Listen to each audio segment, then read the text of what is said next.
হযরত মাওলানা ইয়াহিয়া তাকি সাহেব হুজুরকে ওনার মূল্যবান বয়ান পেশ করার জন্য চিতলিয়া ইসলামী সমাজ কল্যাণ পরিষদের পক্ষ থেকে সবিনয় অনুরোধ করছি।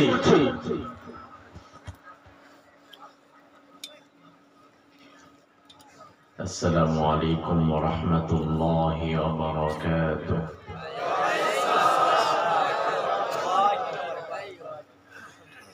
আপনারা সবাই কেমন আছেন? আপনাদের সাথে কি আমার পূর্বের কোনো শত্রুতা আছে? জায়গা জমি নিয়ে কোনো মারামারি আছে? তাহলে আপনারা অনেকেই কেমন যেন একটু শত্রুতা স্বরূপ আচরণ করে ছড়িয়ে ছিটিয়ে বিচ্ছিন্ন বিক্ষিপ্ত ভাবে বসে আছেন, যেটা আসলে কোরআনের মাহফিলের আদব না। যেহেতু আপনারা কোরআন শুনতে এসেছেন, এজন্য অনুরোধ করব, মেহেরবানি করে যারা পেছনে বসে আছেন একটু সামনের দিকে এগিয়ে সামনের ফাঁকা জায়গাগুলো পূরণ করে বসুন। রাসূলের হাদিস অনুযায়ী আপনি যদি কোরআনকে সম্মান করেন, আল্লাহ তাআলা আপনার সম্মানকে বাড়িয়ে দেবে।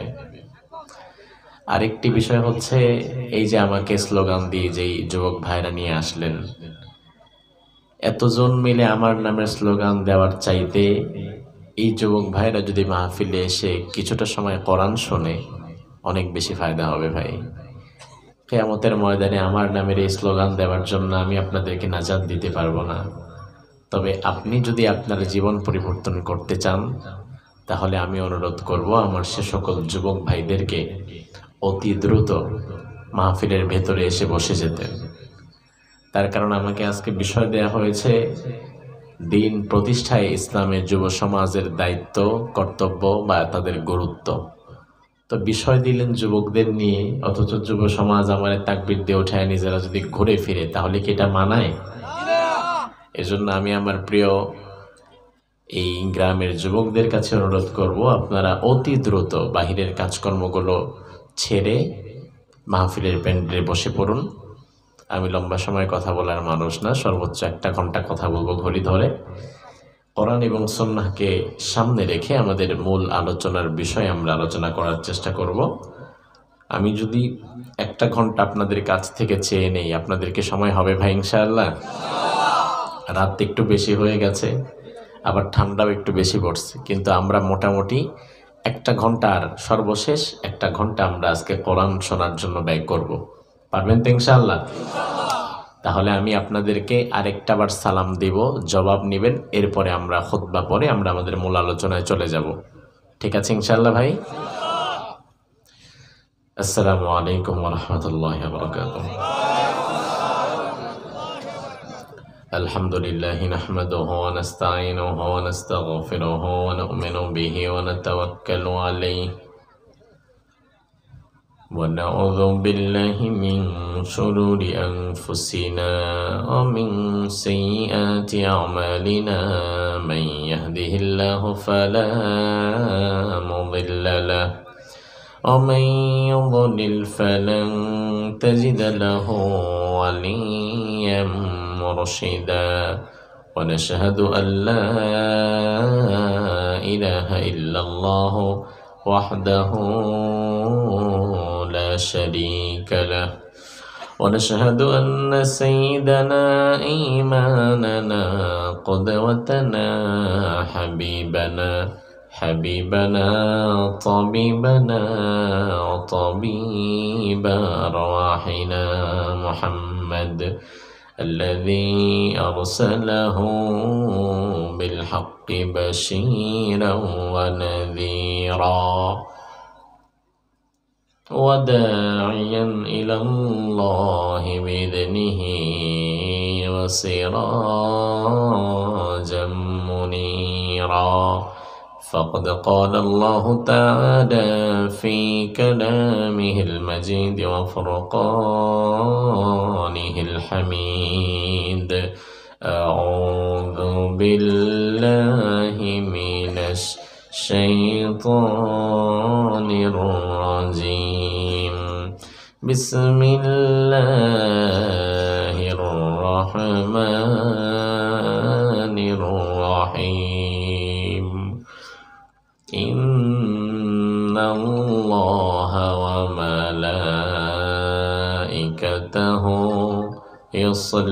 يصلون على النبي يا أيها الذين آمنوا صلوا عليه وسلموا تسليما نمازের দরুদ পড়ুন اللهم صل على محمد وعلى آل محمد كما صليت على إبراهيم وعلى آل إبراهيم إنك حميد مجيد اللهم بارك على محمد وعلى آل محمد كما باركت على إبراهيم وعلى آل إبراهيم إنك حميد مجيد সকল প্রশংসার একমাত্র মালিককে। এতগুলো মানুষ আল্লাহর নাম নিলেন অথচ আওয়াজ নাই। আল্লাহর নাম নিতে কি আমাদের কষ্ট হয়? তাহলে একটু মহাব্বতের সাথে বলেন তো, সকল প্রশংসার একমাত্র মালিককে। সে আল্লাহর জন্য প্রশংসা করছি, আমরা পড়ছি আলহামদুলিল্লাহ। পড়েন আল্লাহু আকবার কাবীরা ওয়ালহামদুলিল্লাহি কাসীরা সুবহানাল্লাহি বুকরাতাও ওয়া আসীলা। প্রশংসা করলাম কার? খুশি না বেজার? যারা যারা খুশি আওয়াজ দিয়ে বেশি একটু মোহাব্বতের সাথে বলেন তো আলহামদুলিল্লাহ। চিতলিয়া ইসলামী সমাজ কল্যাণ পরিষদের উদ্যোগে 20তম তাফসীরুল কোরআন মাহফিল। আল্লাহ তাআলা আজকের এই সুন্দর আয়োজনকে কবুল করুক। এটা হচ্ছে 20তম। কততম? তার মানে পূর্বে আরো 19 বছর হয়েছে। তবে অন্যান্য বছরের মাহফিল এবং এবারের মাহফিলের মধ্যে কিছুটা পার্থক্য আছে না নাই? কি পার্থক্য? অন্যান্য বছরগুলোতে দেখা যেত ওলামায়ে কেরাম, মুফাসসিরিনে কেরাম, মুহাদ্দিসিনে কেরাম, বড় বড় আলেম, সে সকল সম্মানিত ব্যক্তিদের নামগুলো থাকতো নিচে, জালেমদের নামগুলো থাকতো উপরে। নাকি সিলেটে ছিল না এটা? উপায় নাই, উপায় নাই। লোকটা চিহ্নিত খারাপ, কিন্তু মাহফিলের পোস্টারে তার নামটা বড় করে আগে দিতে হবে, নয়তো আল্লাহর দরবারে মাহফিল কবুলই হবে না। আল্লাহর দরবারে হোক আর না হোক, অন্তত থানায় কবুল হবে না। ঠিক কিনা? বিগত দিনগুলোতে এমন একটা কঠিন পরিস্থিতি ছিল, আল্লাহ সুবহানাহু ওয়া তাআলা এই কঠিন দুঃসময় থেকে যে আমাদের হেফাজত করেছেন, এজন্য চিৎকার দিয়ে বলেন আলহামদুলিল্লাহ। সভাপতি হিসাবে আছেন আজ জনাব মোহাম্মদ আব্বাস আলী মাস্টার সাহেব, আছেন মাওলানা মোহাম্মদ আব্দুল করিম সাহেব।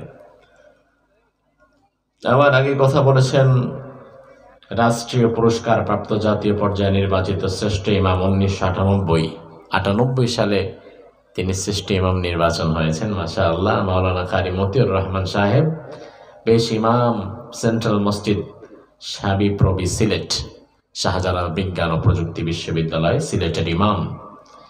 কথা বলেছেন মাওলানা শামসুল হক সাহেব, আপনাদের এলাকার কৃতি সন্তান মাওলানা খালেদ আহমদ ভানুগাছি সাহেব, মাওলানা আলিমুল ইসলাম সাহেব, মাওলানা আব্দুল মান্নান সাহেব। যত ওলামায়ে কেরাম কথা বলেছেন, প্রত্যেকের সঠিক এবং সুন্দর কথাগুলোকে আল্লাহ তাআলা আমাদের আমল করার তৌফিক দান করুক, বলি আমিন। ভাইরা আমার, আমি কথা বেশি বলি না, কম কথা বলি। স্বাভাবিকত এত রাতে কথা বলিও না। 9টায় আমরা স্টেজে উঠি, 10:30টায় মাহফিল ক্লোজ করে দিই, যেন মানুষজন বাড়িতে গিয়ে ঘুমিয়ে আরেকটি নতুন দিন শুরু করতে পারে। মানুষের মনোযোগটা মূলত এই সময় সবচেয়ে ভালো থাকে। রাত যখন 10টা, 10:30, 11টা পার হয়ে যায়, 11টার পরে কোনো ক্রমে স্বাভাবিকত কর্মঠ মানুষ যারা, তার মনোযোগ ঠিক রাখতে পারে না, কারণ সারাদিন সে কাজ করেছে। রাত্রে একটু ঝিমঝিম ভাব চলে এসেছে, আবার কালকেও তার ছুটি নাই, কালকেও তাকে কাজ করতে হবে। এই জন্য কথা যেহেতু কম বলবো, নির্দিষ্ট সময়ের মধ্যে শেষ করব, এজন্য আমি ভূমিকায় কোনো জিকির করলাম না, লম্বা লম্বা দরুদ পড়লাম না, আপনাদেরকে নিয়ে ভূমিকায় হাস্যরসের কোনো কথাও বললাম না। যে বিষয় আমাকে নির্ধারণ করে দেয়া হয়েছে ডিরেক্ট সে বিষয়ে ঢুকে যাওয়ার আমি চেষ্টা করছি ইনশাআল্লাহ। আমি সরাসরি এখন কোরআন কারীম থেকে একটি আয়াত তিলাওয়াত করব, সে বিষয়ের আলোকে ঘণ্টাখানেক আপনাদের সামনে কিছু কথা বলবো। এখন আমি যদি ঘণ্টাখানেক কোরআন কারীমের আলোকে নির্দিষ্ট কিছু কথা আপনাদের শোনাতে চাই, সে কথাগুলো শোনার মতো ধৈর্য, সহ্য, শক্তি, সাহস, সময় আমার প্রিয় সিলেটবাসীর হবে কি ইনশাআল্লাহ? আপনাদের এখানে আসার জন্য আমাকে কিন্তু অনেক কষ্ট করে আসতে হয়েছে। সেই ফজরে পরে রওনা দিয়েছি, এখানে এসেছি মাগরিবের পরে। আবার আগামীকাল কোথায় যেন বললাম, এটা সুনামগঞ্জ, সিলেট সুনামগঞ্জ ছাতক, সেখানে ছাতকের সুনামগঞ্জের মাহফিল শেষ করে রাত্রে গাড়ি ছেড়ে পরের মাহফিল হচ্ছে কুষ্টিয়া, এখান থেকে 500 কিলোমিটার দূর। অর্থাৎ এত কঠিন সফর করে আমরা সিলেটে এসেছি। আমি চাই আমার প্রিয় সিলেটবাসীকে সময়ের কিছু গুরুত্বপূর্ণ কথা শোনাতে। আল্লাহ তাআলা যে কথাগুলো আমার ভাইদের জন্য প্রয়োজন, আমার জন্য প্রয়োজন, সে কথাগুলো আমার জবান থেকে আল্লাহ তাআলা যেন সহজে বের করে দেয়, আপনাদের বোঝার তৌফিক দান করে দেয়। পরিশেষে বক্তা, শ্রোতা, কমিটি সকলকেই এর উপরে যেন আমল করার তৌফিক দান করে দেয়, বলেন আমিন। তাহলে কোরআন কারীমের মূল আলোচনা শুরু করার পূর্বে একটাবার আমি আপনাদেরকে একটু কষ্ট দেব। কষ্টটা আমার পক্ষ থেকে না, আল্লাহ তাআলার পক্ষ থেকে। সেটি হচ্ছে কোরআন পড়ার আগে কিংবা কোরআন শোনার আগে আমরা আউযু বিল্লাহটা পড়ে নেই, বিসমিল্লাহটা পড়ে নেই। অবশ্য চিতলিয়াতে না পড়লেও হয়, পড়া লাগে। তাহলে এই বিধানটা কি আমার বানানো না আল্লাহর? বিধান যদি আল্লাহর হয় মানতে আপনাকে হবে, কারণ আপনি আল্লাহর গোলাম। আপনার মালিক যে বিধান করেছে সেটা মানতে আপনি বাধ্য, না মানলে আপনি অবাধ্য। এজন্য মাহফিলের ওই কোণা থেকে শুরু করে এই কোণা পর্যন্ত যারা আছেন, মাইকের আওয়াজ যাদের কানে যাচ্ছে, শয়তানের ওয়াসওয়াসা থেকে বাঁচার জন্য আমরা একবার আউযু বিল্লাহ এবং বিসমিল্লাহটা একত্রিত হয়ে সকলে পাঠ করব। পারবেন তো ইনশাআল্লাহ ভাই? সবাই পড়েন, আউযু বিল্লাহি মিনাশ শাইতানির রাজিম, বিসমিল্লাহির রহমানির রহিম। هو الذي أرسل رسوله بالهدى ودين الحق ليظهره على الدين كله ولو كره المشركون। সবাই মিলে একটু জোরে বলেন তো আল্লাহু আকবার। রব্বুল আলামিন কোরআনুল কারীমের সূরাতুত তাওবা এই সূরার 33 নম্বর আয়াতের মধ্যে বললেন, হুয়াল্লাযী আরসালা রাসূলাহু, আর তিনি আল্লাহ যিনি তার রাসূলকে পাঠিয়েছেন, বিল হুদা, হিদায়াত সহকারে। মুফাসসিরিনে কেরাম বলেছেন বিল হুদা মানে বিল কোরআন, কোরআন সহকারে। তাইলে যেটা হেদায়েত সেটা কোরআন, যেটা কোরআন সেটা হেদায়েত। আমার প্রিয় চিতলিয়ার ভাইরা ভালো করে বুঝবেন, আয়াতের শাব্দিক অনুবাদ থেকে আল্লাহ আমাদের বুঝিয়ে দিলেন, বান্দা আমি আল্লাহ তাআলা আমার রাসূলকে বিল হুদা, হিদায়াত দিয়ে পাঠিয়েছি। হেদায়েত মানে কোরআন। হেদায়েত মানে কি? জোরে কোন? নাকি পীরের দরবার, খাজার দরবার, ল্যাংটার দরবার? আপনার পীর আপনার জীবনে কোনোদিন হেদায়েত দিতে পারবে না, কারণ হেদায়েতের মালিক আল্লাহ, আর হেদায়েতের পথ দেখাতে পারে কোরআন। তাহলে আপনি বলবেন, হুজুর আমি কি পীরের দরবারে যাব না? আমি বলবো অবশ্যই যাবেন, তবে পীর সাহেবকে হেদায়েতের কেন্দ্রবিন্দু মনে করে নয়, বরং পীরকে মনে করবেন ওস্তাদ। আমার মাঝে যদি কোনো ভুল ভ্রান্তিগুলো থাকে, আমি আমার পীরের দরবারে যাব, পীরের কাছে যাব। আমার পীর সাহেব কোরআন দিয়ে হাদিস দিয়ে আমার ভুলগুলো শুধরে আমারে ইসলাহ করে দিবেন। কিন্তু যদি আমি এমন কোন পীরের দরবারে যাই, যেই পীরের দরবারে কোরআন নাই, হাদিস নাই, আল্লাহ রাসূলের নাম নাই, রসুলের আদর্শ নাই, এমন দরবারও বাংলাদেশে আছে না নাই? ও ভাই আমার, আমি যদি এমন কোন দরবারে যাই যেই দরবারে কোরআন নাই, হাদিস নাই, ওয়াল্লাহি আল্লাহর কসম করে বললাম, যেই লোকের কাছে কোরআন নাই, হাদিস নাই, এই লোক কিয়ামত হয়ে গেলেও তোমারে কোনোদিন হেদায়েত দিতে পারবে না, কারণ তার নিজেরই হেদায়েত নাই। তাইলে আল্লাহ তাআলা আয়াতের শুরুতে আমাদেরকে বোঝায় দিলেন, বান্দা হুয়াল্লাযী আরসালা রাসূলাহু বিল হুদা, আমি আমার আল্লাহ, আমি আমার রাসূলকে হেদায়েত দিয়ে পাঠালাম। আমার ভাইরা তাহলে জবাব দেন, হেদায়েত মানে কোন কিতাব? সবাই কোন? এরপরে আল্লাহ বললেন ওয়াদিনিল হক, একটি সত্য ধর্ম দিয়ে পাঠালাম।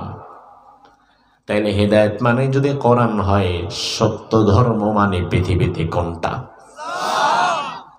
যারা কথা কয় না তাদের ধর্ম নিয়ে এত সন্দেহ আছে নাকি? নিষিদ্ধ গ্রুপের লোকেরা। আমার ভাইরা, হেদায়েতের কিতাব যদি হয় কোরআন, তাহলে দুনিয়াতে দ্বীনে হক, সত্য ধর্মের নাম কি? আল্লাহ বললেন, আমি আমার নবীকে দুনিয়াতে পাঠায়া খালি হাতে ছেড়ে দেই নাই। আমার নবীর সাথে আমি দুটো জিনিস দিয়েছি, একটা দিলাম কোরআন, আরেকটা দিলাম ইসলাম। কেন দিয়েছি বান্দা শোনো, লিয়াযহিরাহু আলাদ-দীনি কুল্লি, দুনিয়ার যত মতবাদ আছে, যত মতাদর্শ আছে, যত মতপথ আছে, সকল মতাদর্শকে কবর দিয়ে একমাত্র ইসলামী মতাদর্শকে জিন্দা করার জন্য আল্লাহ রাব্বুল আলামিনের জন্য এই রাসূলকে পাঠালেন। ওয়ালাউ কারিহাল মুশরিকুন, এতে মুশরিকদের যত কষ্ট হওয়ার হোক। কথা কিন্তু আমার না, কথা আল্লাহর। ও ভাই আমার, দেখেন আল্লাহ কি বললেন, ওয়ালাউ কারিহাল মুশরিকুন, এতে মুশরিকদের যত খারাপ লাগার লাগুক, মুশরিকদের যত জ্বলার জ্বলুক। তার মানে হচ্ছে দুনিয়াতে মুসলমানদের কোরআন নিয়ে আর ইসলাম নিয়ে যেই জনগোষ্ঠী সব চাইতে বেশি জ্বলে পুড়ে, তারাই হচ্ছে মুশরিক। তারা কি? জোরে কোন, তারা কি? এজন্য আমার ভাইরা, আমরা দেখি বাংলাদেশের মুসলমানদেরকে নিয়ে দুনিয়ার অন্য কারো মাথা ব্যথা না থাকলেও ভারতের থাকে। নিজের দেশের খবর নাই, নিজের দেশের লক্ষ লক্ষ কোটি কোটি মানুষ এখনো খোলা আকাশের নিচে পায়খানা করে, একটা সামান্য বাথরুম পর্যন্ত যাদের নাই, এরা আমাদেরকে সভ্যতার মানবতা শেখায়। এরা আমাদেরকে শেখায়, তারা আমাদেরকে বলে সাম্প্রদায়িকতা শেখো, উগ্রবাদ ছাড়ো, সন্ত্রাসবাদ ছাড়ো, জঙ্গিবাদ ছাড়ো। বাংলাদেশের মুসলমান কি সন্ত্রাসবাদ, শব্দগুলা ভালো করে মনে রাখেন, সন্ত্রাসবাদ, উগ্রবাদ, জঙ্গিবাদ, এই তিনটি জিনিসের সাথে বাংলাদেশের মুসলমানের কি সম্পর্ক আছে নাকি? সিলেটের মানুষের আছে? আরে বেটা, অন্যান্য জেলার কথা বাদ দিলাম, সিলেটের মানুষের যদি সন্ত্রাসবাদ, উগ্রবাদ আর জঙ্গিবাদের সাথে সম্পর্ক থাকতো, স্বাধীনতার পরে 54 বছর পার হয়ে গেছে, 54 বছর লাগতো না, মাত্র একদিন সময় যদি দেয়া যেত, গোটা সিলেটে একটা হিন্দু খুঁজে পাইতা না। 54 বছর লাগে নাকি? 54 বছরে বাংলাদেশের ইতিহাস, যেটা গোটা দুনিয়াকে অবাক করার মতো ইতিহাস। এই দেশে একই সাথে হিন্দুর দোকান, একই সাথে মুসলমানের দোকান, একই বাজারে হিন্দুর দোকান, একই বাজারে মুসলমানের দোকান, একই বাড়িতে পাশাপাশি হিন্দু থাকে, মুসলমান থাকে, পাশাপাশি থাকে, পাশাপাশি খায়, পাশাপাশি ঘুমায়, পাশাপাশি ব্যবসা করে। এমনকি বাংলাদেশে অনেক সময় এমনও দেখা যায় হিন্দুর পূজা আর মুসলমানের রোজা একই সাথে হয়, তবুও মারামারি হয় না। তোরা আমাদেরকে শিখাস সাম্প্রদায়িকতা, আসলে তোদের মুখে সাম্প্রদায়িকতার কথা মানায় না। তার কারণ যারা মুসলমানদের 100 বৎসরের বাবরি মসজিদকে ভেঙে সেখানে রাম মন্দির বানায়, ওই সমস্ত সন্ত্রাসীদের মুখে কোনোদিন সাম্প্রদায়িকতা মানায় না। আমার ভাইরা, 1980-র দশকে বাবরি মসজিদ নিয়ে আওয়াজ উঠলো।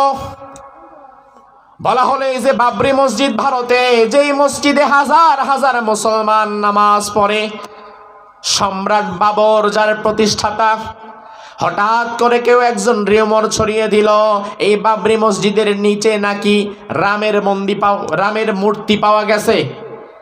এই আওয়াজের দ্বারা গোটা ভারতবর্ষ তোলপাড় হয়ে গেল এবং 1991-92-এর দিকে বাবরি মসজিদকে ভেঙে ফেলার সিদ্ধান্ত নেওয়া হলো।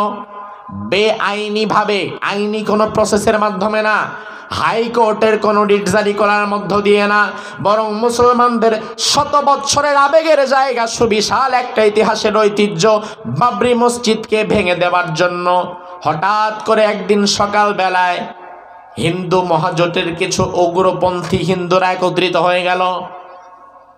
বর্তমান যারা ক্ষমতাসীন, ভারত যারা চালায়, তারা তখন ক্ষমতায় ছিল না। বিজেপি, ভারতীয় জনতা পার্টি, এরা তখন ক্ষমতায় ছিল না। কিন্তু বিজেপি হচ্ছে ভারতের অন্যতম উগ্রপন্থী একটা হিন্দু দল।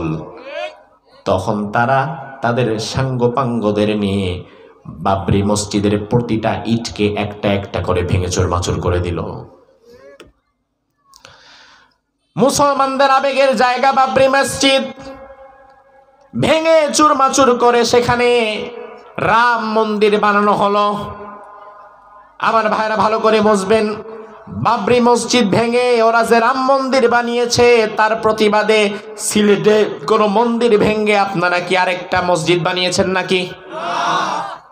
এতেই প্রমাণ হয় দুনিয়াতে মুসলমানদের চাইতে বেশি অসহিষ্ণু জাতি আর কেউই নাই। বরং আমরা যদি একবার ভারতের হিন্দুদের মতো উগ্রপন্থা সন্ত্রাসবাদকে বেছে নিতাম, তাহলে বাংলাদেশে 5% হিন্দুর জীবনে বসবাস হতো না, বরং বাংলাদেশ থেকে হিন্দু বিদায় করতে বাংলাদেশের মুসলমানদের 2 দিন সময়ও লাগতো না। ওয়ালাউ কারিহাল মুশরিকুন, আমার আল্লাহ বললেন, ও গোলাম, দুনিয়ার মুশরিকদের গা জ্বালা যতই হোক না কেন তুমি ভয় পেও না, কারণ ওরা মুশরিক, ওদের ইমানের কোনো জোর নাই, ওরা যা বলে মুখে বলে, কার্যত ওদের কোনো শক্তি নাই। আমি তোমাকে কোরআন দিলাম, ইসলাম দিলাম, কোরআন নিয়ে ইসলাম নিয়ে তুমি যদি আগাতে পারো, ওয়া আনতুমুল আলাউনা ইন কুনতুম মুমিনিন, বিজয় তোমার হবে যদি তুমি ইমানদার হতে পারো। আমার ভাইরা ভালো করে বুঝবেন কথাগুলো।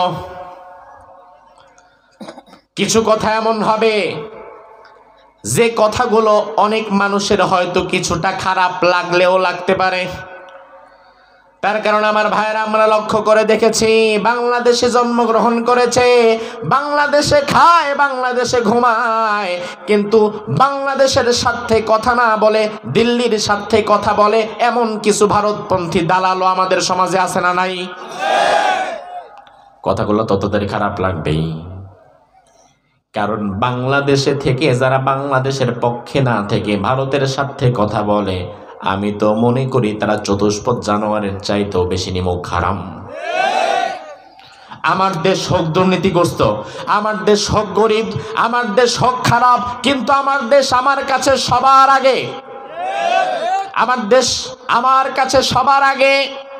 কিন্তু কিছু মানুষ আছে রাজনৈতিক স্বার্থ সিদ্ধির জন্য, রাজনৈতিক স্বার্থ হাসিলের জন্য নিজ দেশটারে পায়ের নিচে চেপে ধরে দিল্লির ঠাকুরদের সাথে হাত মিলায় বসে থাকে। এই জন্য আল্লাহ রাব্বুল আলামিন আমাদেরকে আগেই বলেছেন, বান্দা ওয়ালাউ কারিহাল মুশরিকুন, ওদের মুশরিকদের যত গা জ্বালা হোক, যত খারাপ লাগুক, তুমি ভয় পেও না।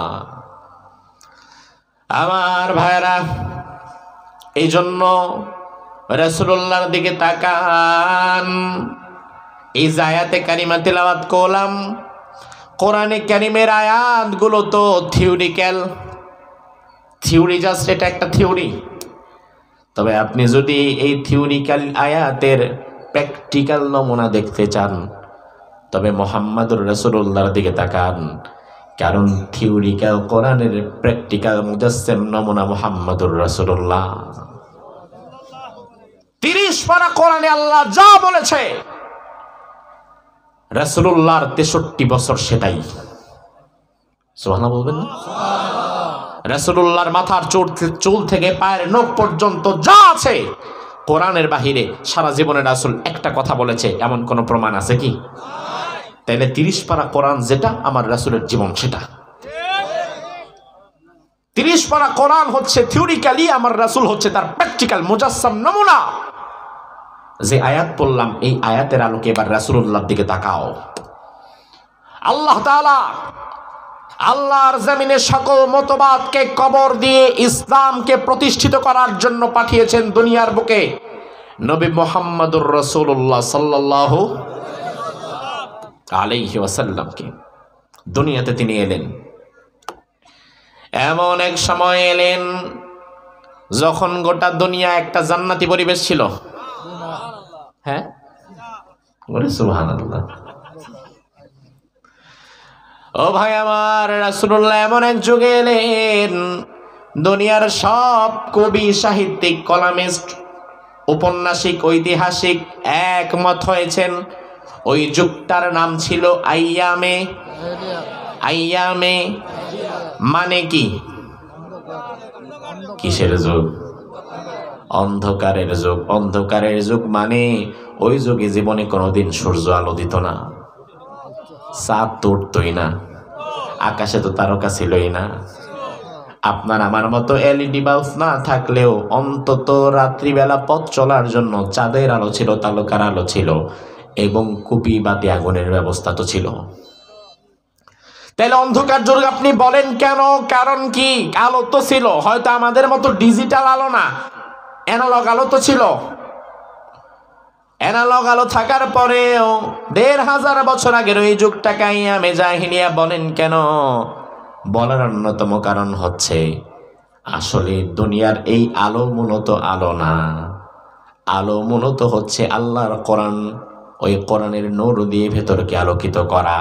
এজন্য এমন যদি কোনো মানুষ থাকে যার বাহিরটা সারাক্ষণ বিরাট দামি দামি লাইট দিয়ে আলোকিত করা, অনেক দামি দামি লাইট দিয়ে আলোকিত করা কোনো জায়গায় সে বসে আছে, কিন্তু তার ভেতরে যদি কোরআনের নূর না থাকে, ওই লোকটার মনোজগৎ হবে অন্ধকারচ্ছন্ন। দুনিয়ার সব অপকর্ম তাকে দিয়ে করানো যাবে। এই জন্য মূলত অন্ধকার বলতে বাহিরের অন্ধকার বোঝানো হয় নাই, বোঝানো হয়েছে মনোজগতের অন্ধকার, যেই অন্ধকার মানুষকে পশু থেকে আরো নিকৃষ্ট বানাতে পারে। কত নিকৃষ্ট বানাতে পারে! আইয়ামে জাহিলিয়ার ইতিহাসগুলো আপনি পড়লে চমকে যাবেন। আইয়ামে জাহিলিয়ার ইতিহাস আমরা পড়ে দেখলাম, ওই যুগের মানুষগুলো অন্যায়কে কোনো অন্যায় মনেই করতো না। ওই যুগের মানুষেরা এত বেশি নিকৃষ্ট হয়ে গিয়েছিল, বাবা যদি মরে যেত, বাবার যদি স্ত্রী দুটো থাকতো, সন্তানেরা বাবার স্ত্রীগুলোকেও ভাগজাক করে নিয়ে যেত। মদ, নারী, যুদ্ধ, WWEর মধ্যে ছিল তাদের জীবন। ওয়ার, ওয়াইন, ওমেন, মদ, নারী আর গোত্রীয় যুদ্ধের মতো জড়িয়ে ছিল তাদের জীবন।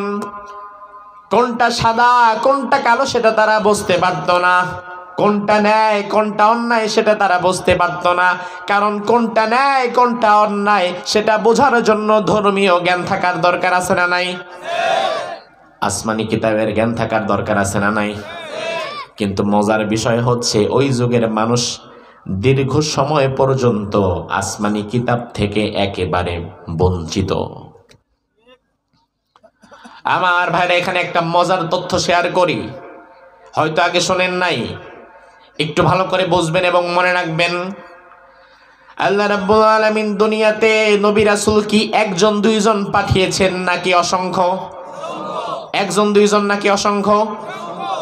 কত পাঠিয়েছেন? এক আল্লাহ ছাড়া কেউ তার এক্সাক্ট সংখ্যাটা জানে না। লক্ষ লক্ষ নবী রাসূল আল্লাহ দুনিয়াতে পাঠিয়েছেন। দুনিয়ার জমিনকে আল্লাহ তাআলা ঈসা নবী পর্যন্ত এক মুহূর্তের জন্য নবী শূন্য রাখে নাই। এমনকি একই সাথে একই সময়ে শত শত নবী দুনিয়াতে ছিল এট এ টাইম। মৌলভীবাজারের একজন নবী, সুনামগঞ্জের একজন, সিলেটের একজন, ব্রাহ্মণবাড়িয়ার একজন, কুমিল্লার একজন, অর্থাৎ অঞ্চল ভেদে নবী থাকতো।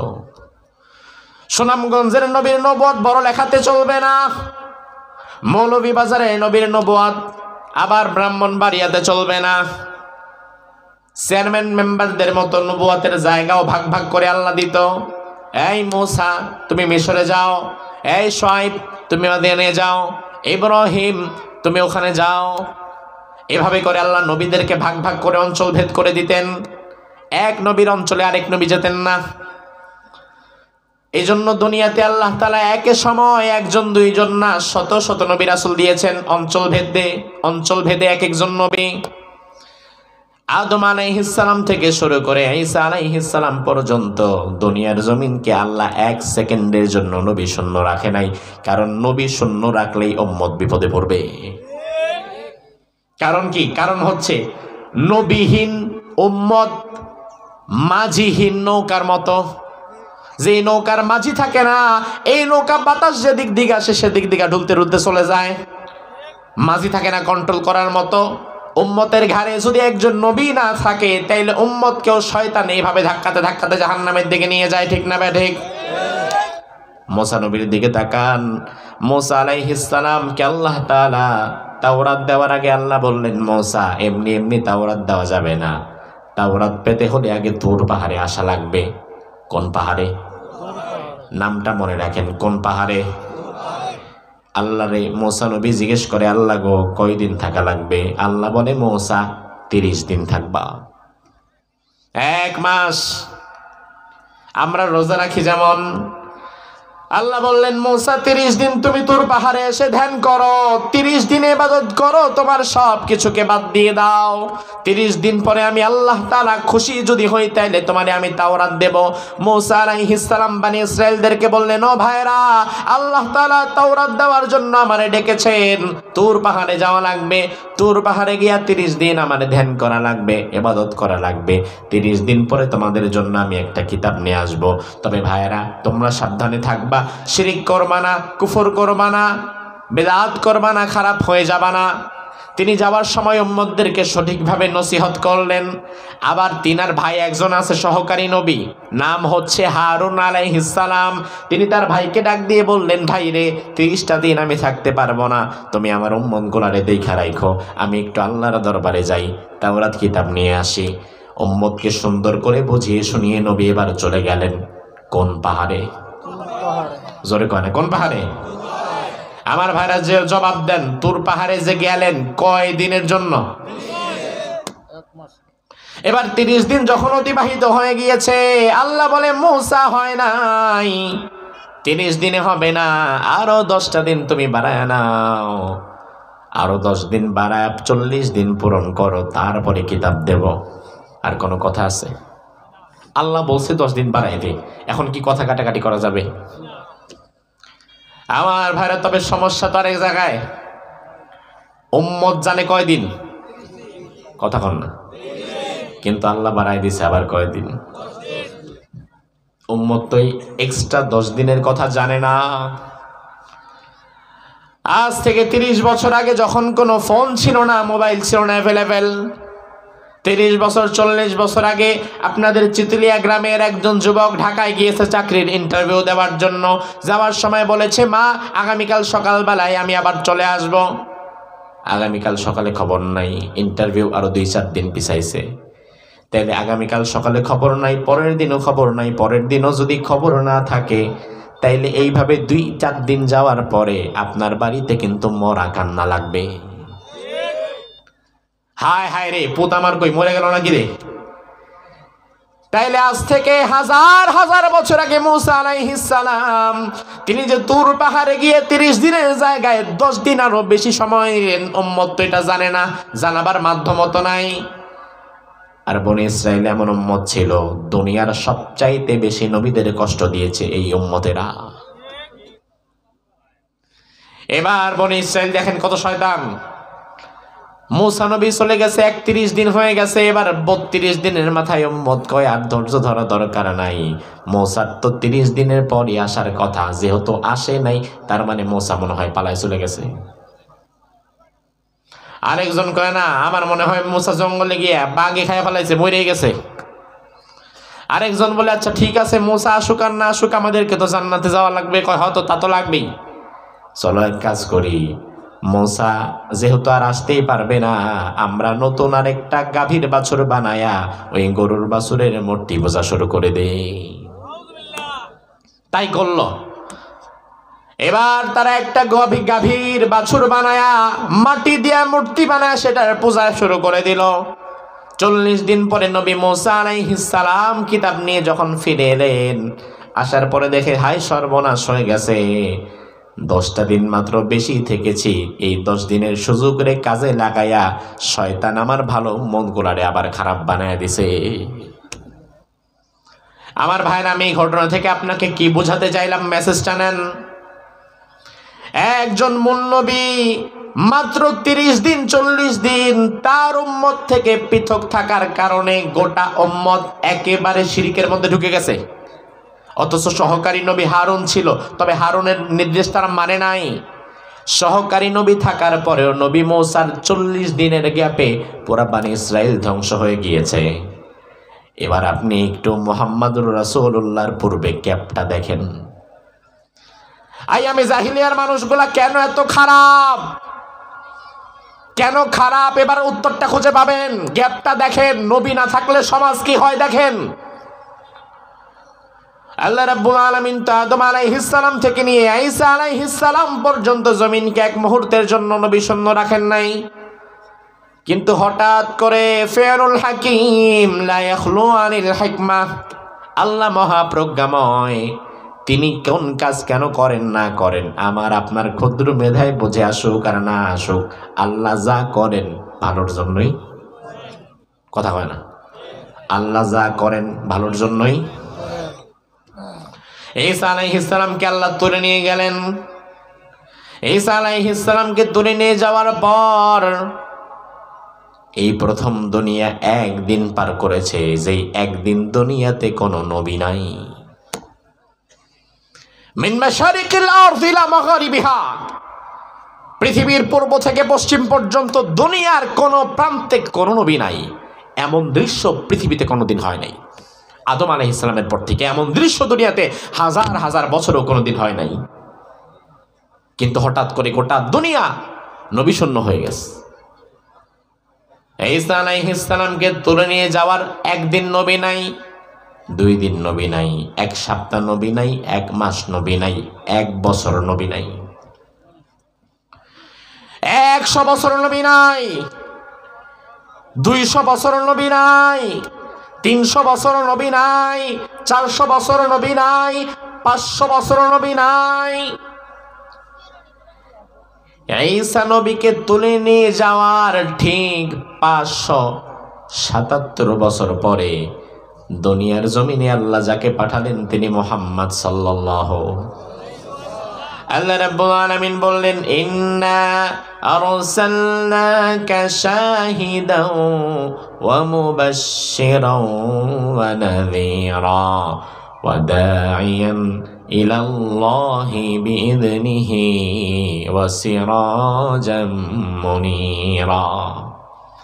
ও নবী, আমি আপনাকে শাহেদ বানিয়েছি, সাক্ষী হিসাবে বানিয়েছি, সুসংবাদদাতা হিসাবে পাঠিয়েছি, আবার সতর্ককারী হিসাবে পাঠিয়েছি। আপনি হচ্ছেন একজন দাঈর আল্লাহ, মানুষকে আল্লাহর পথে ডাকবেন। আপনি হচ্ছেন সিরাজাম মুনিরা, আপনি হচ্ছেন এক প্রজ্বলিত প্রদীপ। গোটা দুনিয়া আপনার থেকে আলো পাবে। আমার ভাইরা একটু লক্ষ্য করেন পূর্বের আলোচনাটা।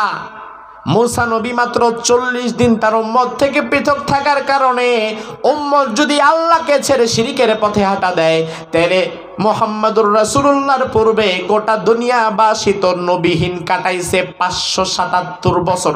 তাইলে তাদের অন্ধকারটা কত গভীর হবে বুঝেন? কি পরিমাণ গভীর মনোজগতের অন্ধকার হয়ে গেছে। মানুষ পশুত্বকে হার মানিয়েছে।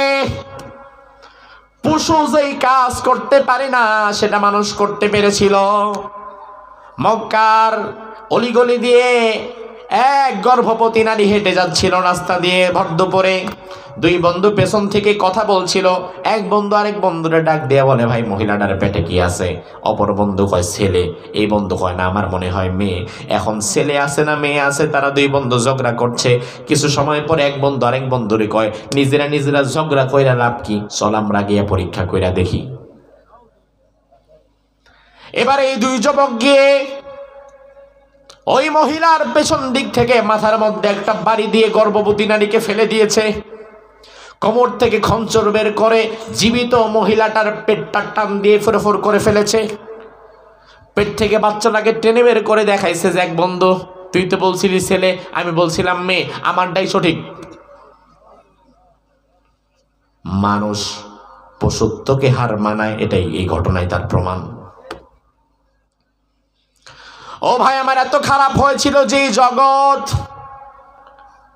অন্ধকার যেখানে যত বেশি, ওই অন্ধকারকে দূর করার জন্য আলোর প্রয়োজন সেখানে তত বেশি। আমার ভাইরা, আমি একা রাস্তায় চলবো রাত্রিবেলা, অন্ধকার, আমার একার চলার জন্য 100 পাওয়ারের বাল্ব দরকার নাই, মোবাইলের ফ্ল্যাশ লাইটটা জ্বালায় আমি আমার রাস্তা বের করতে পারবো। কিন্তু আমার গাড়িটা যদি যায়, আমার গাড়ির সামনে মোবাইলের ফ্ল্যাশ লাইট ধরলে কাজ হবে না, বরং গাড়ির সামনে গাড়ির যে লাইট সেটা থাকা লাগবে। আবার আপনি যদি কোথাও যান লঞ্চে করে, সমুদ্রের অন্ধকার তো আরো গভীর, সেখানে গাড়ির লাইটে কাজ হবে না, জাহাজের লাইট থাকা লাগবে। ট্রেনে যদি যান, ট্রেনের মধ্যে লাইট থাকা লাগবে। অর্থাৎ অন্ধকার যেখানে যত গভীর, সেখানে বাল্ব তত পাওয়ারফুল হতে হয়। তাহলে 577 বছরের বিরাট জমাট বাঁধা যে অন্ধকার, এই জমাটবদ্ধ 577 বছরের অন্ধকারকে দূর করার জন্য দুনিয়ার সর্বশ্রেষ্ঠ বাতি আল্লাহ পাঠিয়ে দিলেন, তিনি মুহাম্মদ সাল্লাল্লাহু। আল্লাহর হাবিব দুনিয়াতে এলেন। 1 বছর 2 বছর করে বয়স বাড়তে বাড়তে রাসূলুল্লাহর বয়স গিয়ে দাঁড়ালো 17 বছরে। জোরে কোন কত বছরে? 17, 18, 20, 22, 25 বছরের যুবক এই মাহফিলে অনেকে আছে না নাই? ও আমার কলিজার টুকরো যুবক, এই পয়েন্টের আলোচনাটা বিশেষত তোমার জন্য। কারণ রাসূলুল্লাহর জীবনের দিকে তাকাও। দুনিয়ার কোন যুবক যদি আদর্শবান যুবক হতে চায়, তাইলে যুবক বয়সে মুহাম্মদ ইবনে আব্দুল্লাহর আচরণ ছিল যা তোমার আচরণ হতে হবে তা। দুনিয়ার কোন ইমাম যদি আদর্শবান ইমাম হতে চায়, তাহলে মসজিদে নববীর দিকে তাকাতে হবে। মসজিদে নববীতে ইমাম হিসাবে, খতিব হিসাবে ইমাম মুহাম্মদুর রাসূলুল্লাহর আদর্শ ছিল যা আমাদের ইমামদের আদর্শ হতে হবে, তা ঠিক না ব্যাঠিক? দুনিয়ার কোন ব্যবসায়ী যদি আদর্শবান ব্যবসায়ী হতে চায়, ব্যবসায়ী মুহাম্মদ ইবনে আব্দুল্লাহর দিকে তাকাতে হবে।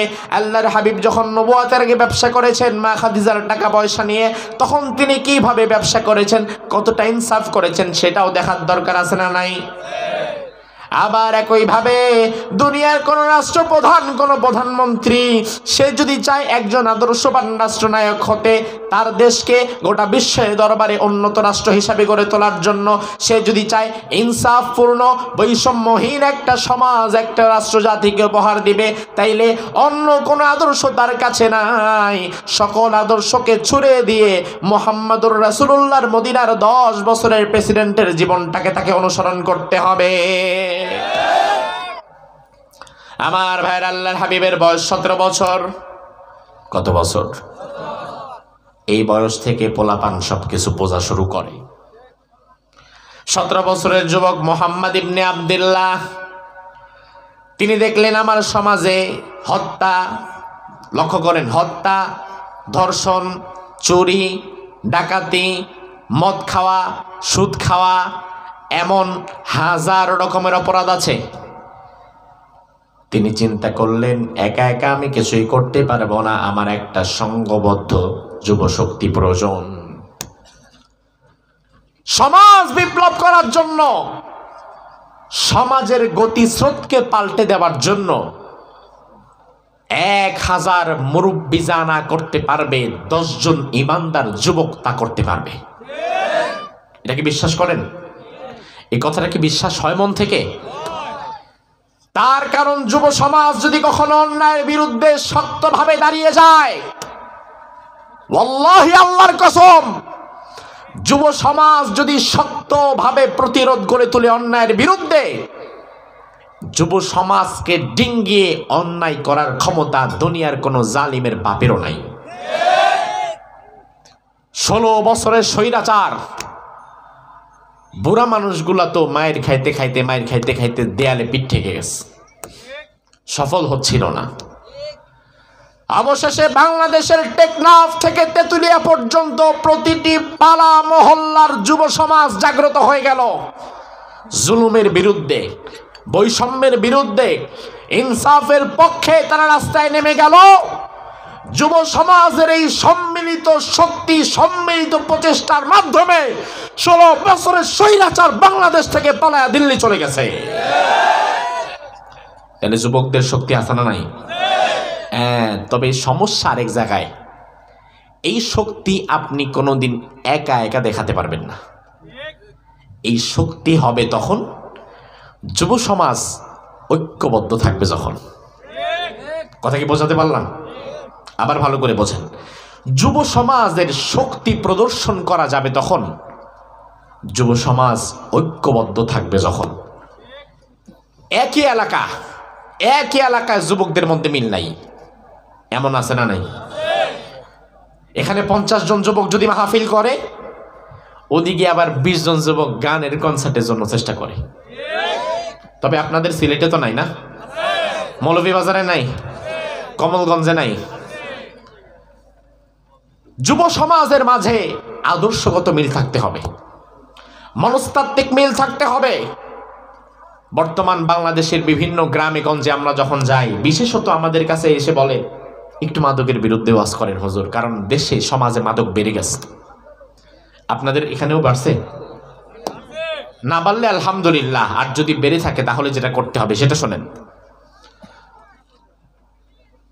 প্রতিকারের চাইতে প্রতিরোধ উত্তম। আমার জ্বর হয়েছে, এখন ওষুধ খাইতে হবে, এটা হচ্ছে প্রতিকার। আর প্রতিরোধ হচ্ছে আমার যেন জ্বর যে বিষয়ে আসে, যেই কাজ করলে জ্বর আসে ওই কাজই আমি করব না, এটা প্রতিরোধ। এখন প্রতিকারের চাইতে প্রতিরোধ করে তোলা উত্তম। সমাজে মাদক নাই, থাকলে প্রতিকার করতে হবে, আর নাই এখন প্রতিরোধ করতে হবে, যেন কোনোদিন এই বাধা ডিঙ্গিয়ে মাদক ভেতরে না ঢুকে, নয়তো গোটা যুব সমাজকে নষ্ট করে দিবে। সেটা হচ্ছে কোন এলাকার যুব সমাজ যদি একতাবদ্ধ হয়, ঐক্যবদ্ধ হয়, একসাথে থাকে, তারা যদি চিন্তা করে আমাদের এলাকায় কোনো প্রকার মাদক দ্রব্য চোরাচালান, ইয়াবা, বাবা, গাঁজা, ফেন্সিডিল, কোনো ধরনের কোনো বিজনেস আমরা হতে দিব না, ঢুকতে দিব না, খেতে দিব না, সেবন করতে দিব না, ব্যবসা করতে দিব না। কোন এলাকার প্রত্যেক দলের যুব সমাজ, সে যেই রাজনৈতিক দলের কর্মী হোক না কেন, এই যুব সমাজ যদি একতাবদ্ধ হয়ে কোনো এলাকায় দাঁড়িয়ে যায়, আমরা আমাদের এলাকায় কোনো প্রকার ইয়াবা, বাবা, গাঁজা, ফেন্সিডিলের ব্যবসা হতে দিব না, ওই এলাকায় কোনো নেতার বাপেরও ক্ষমতা নাই যুবকদেরকে বাদ দিয়া, যুবকদেরকে ডিঙ্গায়া ইয়াবা ব্যবসা করে। এটা হচ্ছে ইউথ পাওয়ার, যুবকদের শক্তি, তারুণ্যের শক্তি। আফসোস লাগে তোমার জন্য যুবক, তোমার তারুণ্যের স্পিরিট, তোমার তারুণ্যের শক্তি আজ ইসলামের জন্য ব্যয় হচ্ছে না, ব্যয় হচ্ছে হারাম কাজের জন্য আর জালিম নেতাকে প্রতিষ্ঠা করার জন্য। এবার রাসূলের দিকে তাকান। রাসূলুল্লাহর বয়স হয়ে গিয়েছে 17 বছর। কত বছর? আমি কি আর 10-15 মিনিট বলবো ভাই? ভাইরা আমার, বেশি সময় নেব না, তবে আমি আপনাদের কাছ থেকে একটু সময় চেয়ে নিচ্ছি যেন আপনাদের ধৈর্যচ্যুতি না ঘটে। কষ্ট হচ্ছে কি ভাই? 17 বছরের যুবক মোহাম্মদ ইবনে আব্দুল্লাহ তিনি একটা কাজ করলেন, তিনি চিন্তা করলেন একা একা পারবো না, আমার যুবকদের কিছু শক্তি দরকার। এই চিন্তা করে 17 বছর বয়সে তিনি একটা সামাজিক সংগঠন গড়ে তুললেন। ওই সংগঠনের নাম কি ছিল আপনারা কি জানেন? মাশাআল্লাহ, কি নাম? হিলফুল ফুজুল। তবে আমার ভাইয়েরা, হিলফুল ফুজুলের নাম তো জানেন, কিন্তু হিলফুল ফুজুলের কাম কি জানেন নাকি? হিলফুল ফুজুলের নাম তো সারা জীবন অনেক শুনছেন। দুনিয়ার প্রত্যেকটা সংগঠন যখন হয়, ওই সংগঠনের কিছু কাজ থাকে, কর্মসূচি থাকে, ওই কর্মসূচিকে নিয়ে একটা সংগঠন দাঁড়ায়। তাইলে হিলফুল ফুজুল যে রাসূলুল্লাহর যৌবনের প্রথম প্রেম, হিলফুল ফুজুল রাসূলুল্লাহর যৌবনের প্রথম সামাজিক প্রেক্ষাপটকে পাল্টে দেওয়ার একটা কেন্দ্রবিন্দু।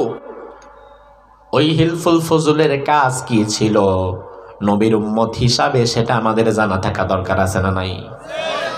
কারণ মানার আগে জানা ফরজ।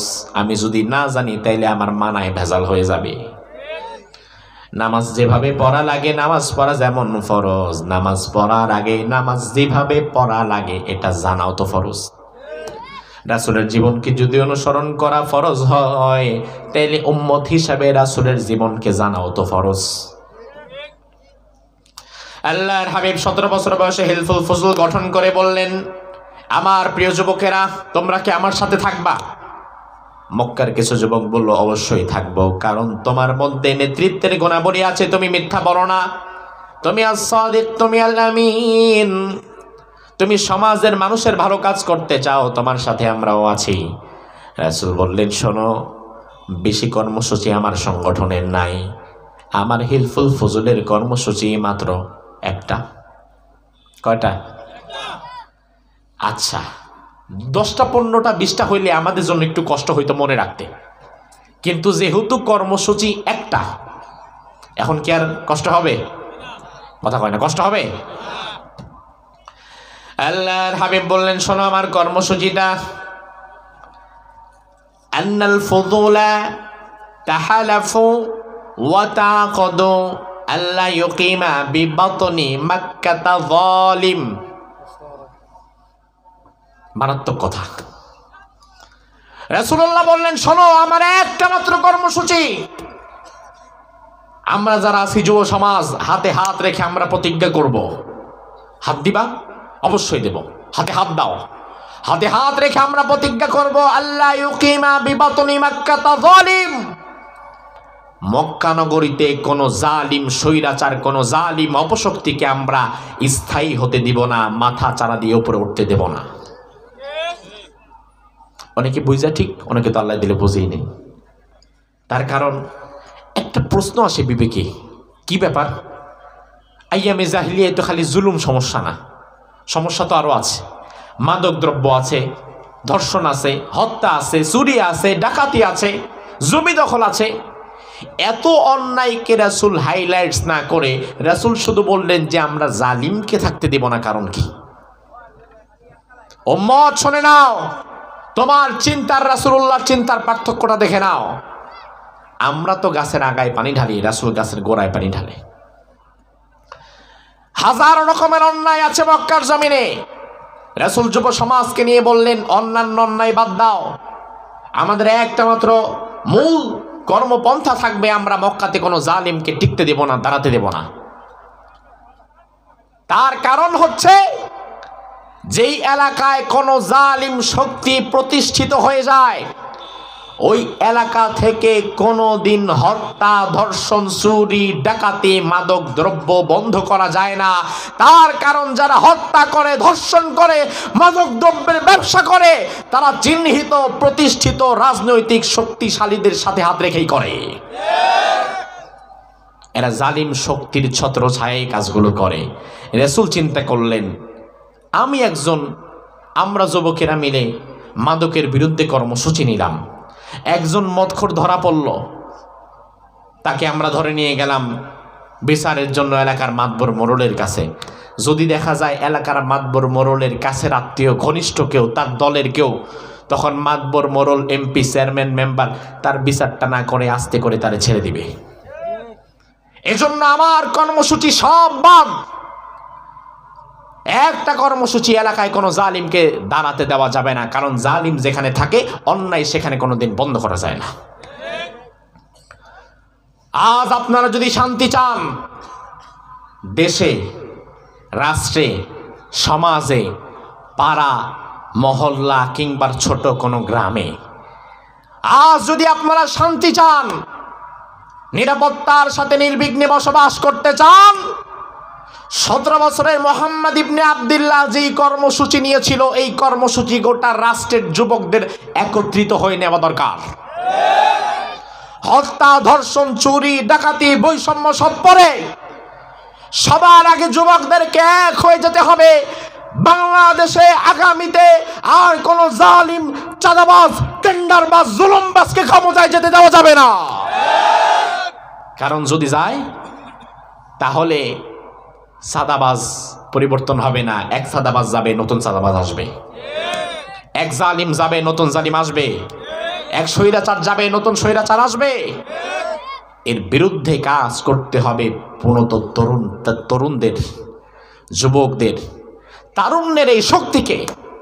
এজন্য আল্লাহ বলছেন, কোরআন দিলাম, ইসলাম দিলাম, লিইয়ুযহিরাহু আলাদ দীনি কুল্লিহি।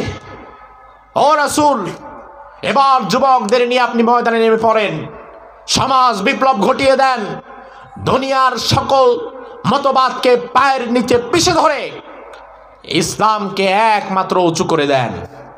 কালিমাতুল্লাহি হিয়াল উলিয়া, আল্লাহর কালিমা থাকবে সবার উপরে। কিন্তু এতে এক শ্রেণীর মানুষের সবচেয়ে বেশি গা জ্বালা হবে। তারা কারা? মাশাআল্লাহ, তারা কারা? কথাটা কার? কোরআনে আছে না নাই? ওয়ালাউ কারিহাল মুশরিকুন, মুশরিকরা জ্বলবে, পুড়বে, হুমকি দিবে, ধমকি দিবে। বর্তমান বাংলাদেশের সাথে ভারত যে আচরণ করছে, কোরআনের এই আয়াত মিলে যায়। আল্লাহ তাআলা যেন বর্তমান পরিস্থিতি দেখেই ওদের কথা আল্লাহ কোরআনে তুলে দিয়েছে। আজ আমার বাংলাদেশটাকে নিয়ে সবচেয়ে বেশি, আমি বলবো না আপনাদেরকে, আমার কথার সাথে তালও মিলানো দরকার নাই, আপনি যেটা জানেন সেটাই জবাব দিবেন। আমার 56,000 বর্গমাইলের এই বাংলাদেশটাকে নিয়ে বর্তমানে সবচেয়ে বেশি ঘৃণা ছড়ায়, প্রোপাগান্ডা ছড়ায়, মিথ্যা সংবাদ প্রচার করে, হুমকি ধমকি দেয় পৃথিবীর মধ্যে এমন একটা দেশের নাম বলেন? সন্দেহ আছে কোনো? আমরা তো তাদেরকে বন্ধু ভাবি, বন্ধুত্বের আচরণ আমরা করতে চাই, তবে ওরা আমাদেরকে বন্ধু হিসাবে না, বরং ওরা আমাদের উপরে প্রভুত্ব কায়েম করতে চায়। ওরা বন্ধু না, ওরা মালিক হতে চায়। এজন্য ভারতীয় গণমাধ্যম, মিডিয়া সারা জীবন, সারা দিন বাংলাদেশ নিয়ে মিথ্যা সংবাদ ছড়াচ্ছে। বাংলাদেশে মৌলবাদ মাথা চারা দিয়ে উঠেছে, সন্ত্রাসবাদ মাথা চারা দিয়ে উঠেছে। 5ই আগস্টের পরে হাজার হাজার হিন্দুকে বাংলাদেশে জবাই করে দেওয়া হচ্ছে। বাংলাদেশকে রাখা যাবে না, বাংলাদেশকে আক্রমণ করতে হবে, অ্যাটাক করতে হবে, বাংলাদেশকে দখল করতে হবে, এমন নিউজ তারা টিভি চ্যানেলের মাধ্যমে ছড়ায়। বাংলাদেশটাকে তারা দখল করে নিয়ে যাবে।